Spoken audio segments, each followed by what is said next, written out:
Yep. Top of the morning to you. Top of the morning. Big day, huge day for the podcast. Episode, I don't know, it should be about 15 if we didn't fumble a couple of miscues from producer Tim, just throwing a Producer couple of Tim pods down the toilet. out to That's lunch. okay. Trying to figure it out, hockey, trying to figure out how to use YouTube. Training camp? Yep. Talking, Talking talking training camp. camp? Yep. You've done a couple training camp. Yep. Well, your U10 team, did they do a true training camp, or is it just Just little hot out. horseshoe drill and a scrimmage? We did not do a quote unquote training camp. We just did a fresh out of the gate, back to back to back to back practices kind of thing, just to get the boys going. Love it. And the Predators? We did training camp. We skated all summer, and then we did a main camp, which was 5 days in a row, an hour and a half every night. It wasn't so grueling intensive as you might imagine a junior Just hockey about to say, training camp. question comment of the day: was there mental warfare at training camp? It was a ton of bottles. Bottles. And not so much bag skating, just everything high compete, undercover bag skate. You know how it is, like competition exhaustion rather than the what I remember as a kid thinking a junior camp would be like in main camp. Not like tryouts, but almost just like we're here to get in shape is definitely what you think about from maybe like 80s, 90s, 2000s hockey. You just imagine that everyone's been smoking cigarettes and playing baseball all summer, and now we're getting on the goal line. Time to get in shape. Yeah. Yeah, I definitely wasn't just putting them on the goal line, skating there and back to get in shape. Yeah. We did a bit of a training camp Monday to Thursday. Spent about I'd say like 9 to 2 type of thing. Couple hours of ice, couple of hours of dry land. Make them run the beep test, see where they're at there. That was pretty much the only get on the goal line, and That bag is a get on the goal line if I ever heard one though. to get on the goal line. See, but and at the same time make it a competition, and Yep. First day battles, bottles, Bottles. just nonstop, no structure, no trying to figure anything out. Just Yep. put a puck in the corner. A couple kids got folded, some tears. Who's coming out with it? Yeah, nothing wrong with a couple of tears on day one. You thought this was going to be fun? No, you show up to training camp and you battle. What are you, 9 years old? Yeah. First day was pretty much all small area games. I thought the kids actually did have a lot of fun. For sure. I have some good designated passer games. You can kind of teach them a bit of positioning, but at the same time, kids are scoring goals, playing little mini 3v3 competitions. Mm-hmm. It's the one thing with a roster of 15. You got I'd love a bunch of sneak teams of peek. 3. I'd love a sneak peek at some of these designated passer games. You don't get all these for free. Send these across conference. I did a 3v3, so like red team has a passer that can move anywhere in here. Yep. Rule for them is they can't hang on to the puck for more than a second. So it's Okay. either try to make a pass or worst case scenario, you fire one at the net. Okay. So yeah, obviously there's two green players battling and their designated passer on this side. So you win a battle, you pass to your guy. Got it. Ran some different variations off of that one. That's an easy one. Did some easy battle drills, like I like one where blow a whistle and in both ends, two guys are battling. As soon as I blow the next whistle, if green has the puck, they dart down. Red doesn't have a puck, they gap up, and they're playing against the two players here. Mm-hmm. So again, let's say red wins the battle here, so they're skating, and green lost, so they gap up and play one-on-one.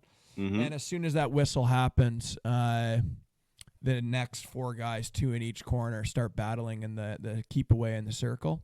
Nice. Um, good flow to the ice, in my opinion, and gets Sure. everybody involved within, 6-minute warm up drill. Everybody's done some battles and some one on ones. A lot of boots moving. A lot of boots moving.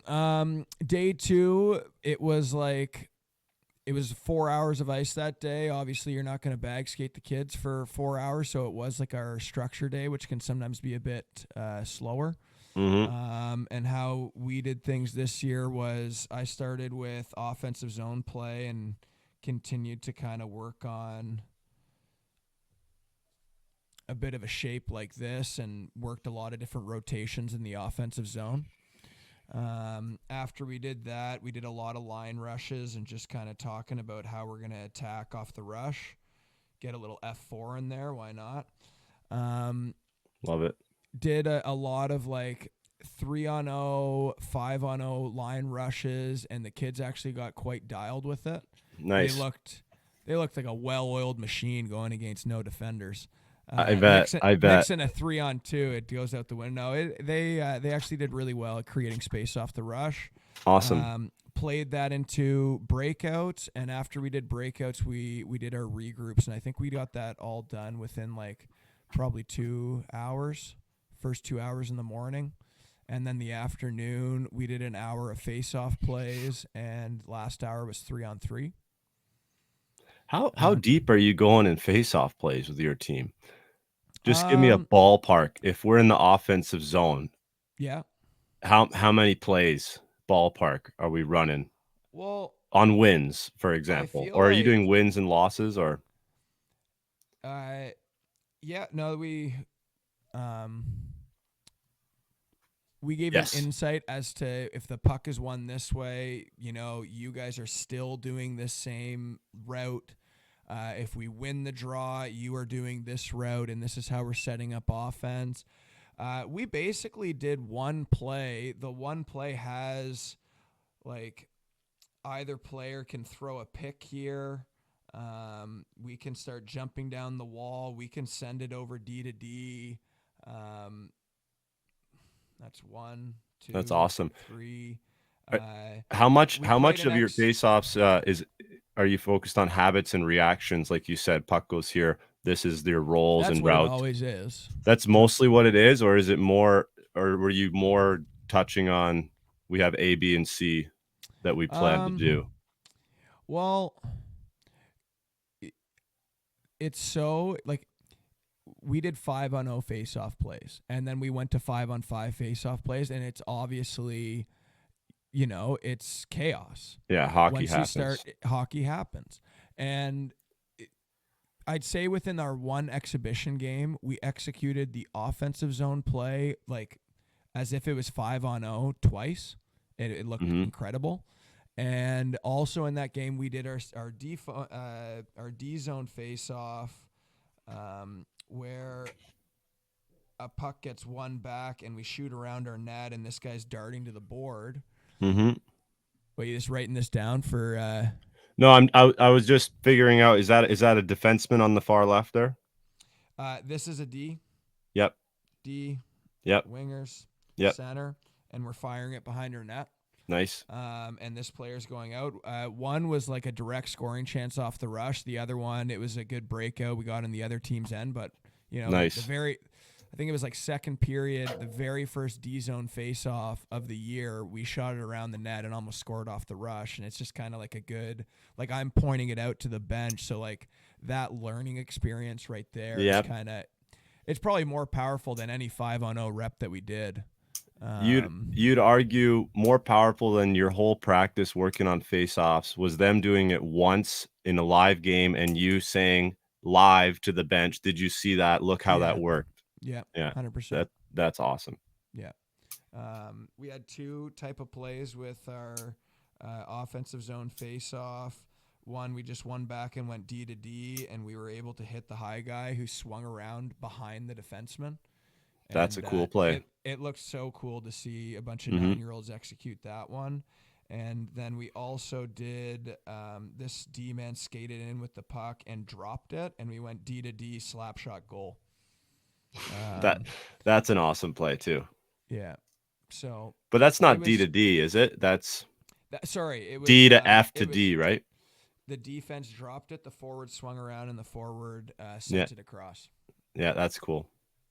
Yeah.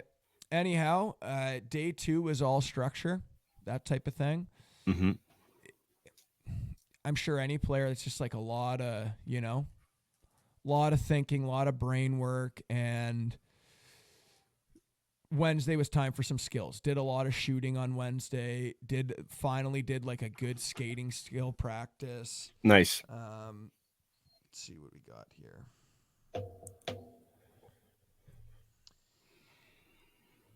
A lot of these kids have done skating skills with me, so Yep. I wasn't gonna go out and the bread and butter is never gonna get old type of No, thing. not at that age. Not at that age, but I did want to make an emphasis of, instead of like carrying the puck and looking like Connor McDavid going 2-to-1 hands out there, yeah, a little visor tilt. I made the opening theme passing. Nice. So we did a basic passing warm up drill. I did this drill, which I really feel like you got to turn your brain on for it. You got 4 players passing, How 4 many players pucks you have going receiving. here? 4, and again, like, everyone's got to be awake. Your You brain got has to 4 be on. pucks going with these 9-year-olds in this drill. I know Something this drill. That's so impressive. something that was funny is I did it first try with them, and they're getting it perfect, and I send them for a lap, and I just like pretend that I'm losing. Upset. I'm thinking to myself, like, shoot, they did pretty good. Yeah. But I said to them how, and it was true, that the rink was silent. Like, they could kind of almost do it in their sleep, but the rink was silent. And they redid the drill after I reamed into them, and the whole ice was just screaming. Like, I wish there was volume on this. I love it. I It love it. was a good drill for sure. So after we finished this one, we just did some more touch passes. Can you draw that up? Draw it. Sweet drill. Yeah. No goalies involved. No. But I started the drill with 4 pucks. Sometimes I start it with 1. Then you add. And add. I actually find when you start it with 1, everyone's brain was off. And I felt like the fact that I started with 4, like, all the kids are just like, there was no falling asleep. Yeah. So this lineup's always passing this way. This lineup always passes here. This lineup passes here. Skate and pass. Skate and pass. It just goes on repeat. So you send the pass, and then you line up in the line that you pass to, right? Correct. Yeah. Green is skating this way and making the pass. They go and line up. Green skates across, lines up. Got it. Starting it with 4 pucks, I think, was actually helpful. I mentioned the group got it pretty quickly, but I'd say you do that drill for less than 5 minutes. If you have a group that's doing it with 4 pucks, it's a good amount of touches, and like, Sure. everybody gets moving, and 5 minutes goes by, and it's like, okay, next drill. A lot of focus and engagement too, right away. Yeah, no, the brains Can't are sleep in turned. that drill. So after that one, just did some more touch passes and worked on passing from backward, transitioning. Nice. Same in this lineup. This guy's going to get pass backward, transition to forward. Again, they got this one. So this one, I really wanted to put them in a blender. I should have included some of the reps. Nice. Puck exchange. Yeah, a little puck exchange. Now, let's just... Right here, I've actually already made 1 pass into the middle, and he's passing 1 back to me. Yeah. Yep. And the thing that I really like, 1, your brain's got to be turned on, but 2, you have to make area passes. Yes. And learning that skill, that if you just put a soft puck in a certain area that no one else can touch it, or in this case, put a soft puck in an area where your player can skate into it, and then a 100%. soft puck where we both skate into it. That's what I like about the area passes. Yeah, I'd love for you to draw this too, because that's a great drill. And these kids at this age, even at AAA, they're 3-putting every single hole.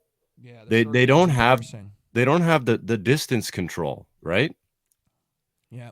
They need reps of, yeah, sure, you can snap a puck flat. You're playing AAA, good for you. You need to be able to. But the Yeah. distance control, the area passing definitely is tough at this age. Yeah. So this drill, if we are attacking this direction here, um, it starts off with the red player stepping out, and green pops a puck into the middle of the ice. Okay. So that puck's just sitting there where the green arrow is. Yep. This player has to make their pass and go and get the next puck. Got it. As soon as red touches this green puck, they are passing it back to the lineup here. Now, this part here really plays into our zone entries, which we've done all week, and it kind of re-emphasized that we can make little pop passes towards this dot. So now red is skating in and taking that pass to the dot, and they curl. Red pops a puck into the center, and green pops a puck to the half wall. And what's that? 2, 4, 6 passes. Bada bing, bada boom. That is a tough drill to grasp. Yeah. Next time, film that in a couple of reps for sure. Yeah, I could show a couple reps of the kids doing it. It was a little bit more of just like drop passes they were doing, and like the most successful reps that they were just they just kind of like drop the puck and they'd skate in and go get it from each other. I don't know if I should probably have some of those videos, but anyhow, I know what you mean. After they did that drill, didn't do it right. Get on the goal line. Time for synchronized fundamentals. Yeah. Definitely did a hard line skate on this drill. Did some different progressions with stops and starts. This is 1 stop, 2 stop, love that, 3 stop. Mm-hmm. Incredible foot speed on both these kids. Studs. Couple breakaways coming up from both of them. This is the last day, so we actually had exhibition game on the 4th day. Mm-hmm. 2 hours of ice in the morning and then exhibition game after lunch, and didn't want to bag them, so we did a lot of power play work. And what do we come out hot with? We're ripping the slingshot. We got the double slingshot here, popping it back. We're jumping onto it with speed on the power play breakout. The slingshot. It's 2024. If you're still doing the flying V, you just don't get it. We gotta be NHL slingshot power play breakout at the age of 9. We're coming downhill and ripping little shot fakes.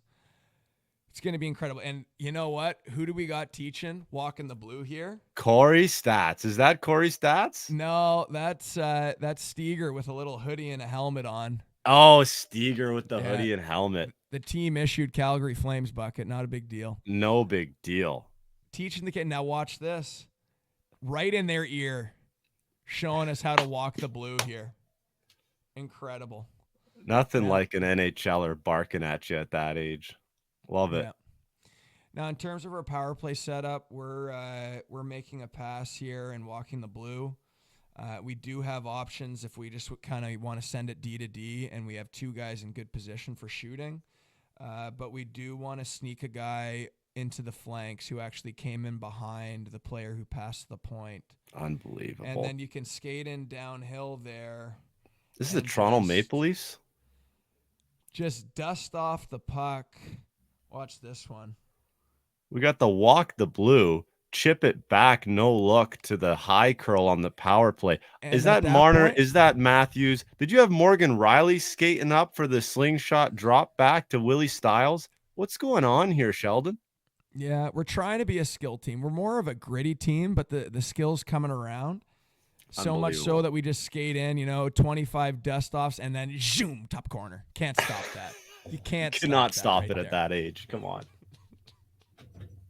That's incredible. Anyhow, that was the 4-day camp, and capped it off with a good exhibition game. Like I said, we executed a couple face-off plays.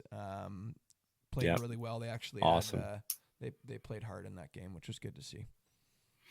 Fantastic, buddy. The team's looking good. When's the Whitby gear coming, by the way? Because they look great in the Kings gear right there. I got to tell you. but I want to Um, see that Whitby coming out I pretty want to soon. say September 14th, we're gonna have some Whitby gear on the pod. I love it. Some Whitby jerseys buzzing around against JRC. We'll see how I that goes. need some gloves, buddy. They're coming in. Are they coming They're in? shipping. Good, good. Yeah, yeah. I can't wait for that. Yeah, Bob and Frank gloves. Nothing like it. That'll be something. Those are coming soon for a Christmas merch drop. Get everyone Bob and Frank gloves. Get some hats and t-shirts going to school with. Now, how about them Predators? You want to kind of have a last thought? And I kind of just rambled on there, but Well, at the end of the week, like, did you notice? For me, I wanted my team to play like absolute dogs. That's why we did the battle day yeah, on Monday, and like literally did hitting on that day to teach everyone like when you play tough competition, it's physical, and two passing. Um, all of our structure stuff involved that. We did the passing theme and the skills or whatever, but those were like the two big things I tried to have my team wake up and start to bring that home with them. yeah. For us, we're the Predators. There's a different. When I'm watching you guys, the first thing I'm thinking before you told me about your training camp is I wonder the difference between how much fundamentals you're putting in with your team versus us, because we're so much older. The Predators I'm talking about. It must be different. But surprisingly, no, you've got a lot of stuff that we would want to do at our camp. Like Mm-hmm. you've got the team getting on the same page with systems. You've got um, the team getting on the same page with behavioral identity, whatever you want to call it. Like we're a team that goes this way on the entry. We're a team that needs to learn area pop passes towards the dot. Like you're starting to build in year-long habits and behaviors with your team in camp, which is pretty cool. Um, with the Predators, they're definitely what's so different is the whole team is not yet rostered. That's a So it's kind of huge a difference. tryout or what? There's still spots. Um, there's Yeah. still a few players from Europe who haven't got here yet. Um, so for example, if we dive into power play, which we Bunch of have, kids miss it. which we have covered lightly, but we got to do it again in a week when three more guys show up, right? So, and not to mention when we make a final decision on this or that player signing with the team. So for us, it's still more competitive. It was just the bottles, the scrimmage. We're still scrimmaging at the end of every skate. Whether it's 3-on-3 or whether it's 5-on-5 or whether it's 4-on-4. So it's just keeping the boys fresh and active, and the whole team isn't there yet, so there isn't as much. You're actually doing more systems work in your 9-year-old practice than we are right now. Yeah.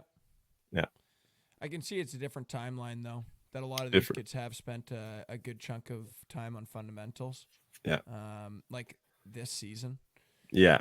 and then they're all on the team, and it's time to get ready. We have some big tournaments to start the year, so I would like kids to kind of know what to do and kind of speak the same language, Hmm. as opposed to me just running a bunch of pivot drills, a bunch of acceleration drills, a bunch of shooting stick handling, and then you show up at the game and I'm drawing on a whiteboard telling them to do this and that 5 minutes before the game and expect them to go Hmm. out and do it. It's yeah, it's kind of where I was at.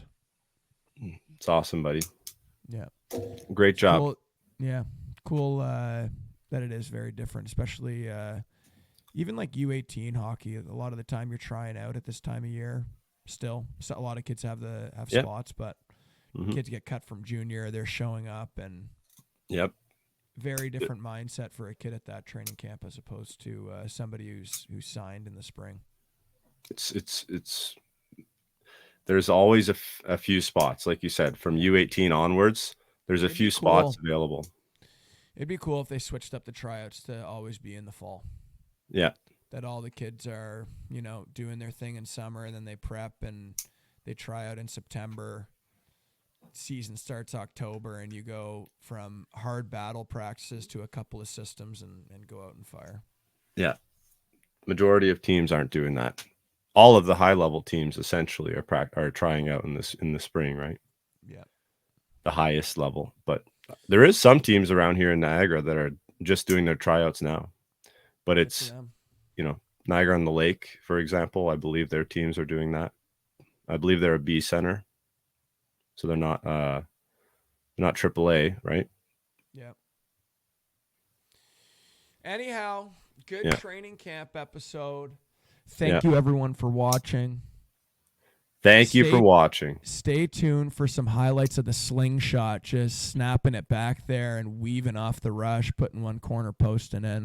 That's coming up in the next episode. And make sure you get a clip of team practice executing one of those face-offs and then pulling up the live barn mid-season. And I want to see just a mirror reflection of that D-man skate in, drop to the There forward, should come be in videos swinging of high. the face offs, but you know what? Got to get I that. might mix in a couple of today at practice. Nice. Get the camera going. Mix. I would love to see it. It's so cool Yeah. to see 9-year-olds transfer skills from practice to games. It's awesome. Yeah, it'll be a good time. Good idea. All right, bud. Have a great day. Have a great day, everyone. Thank you again for watching, and good morning. Morning.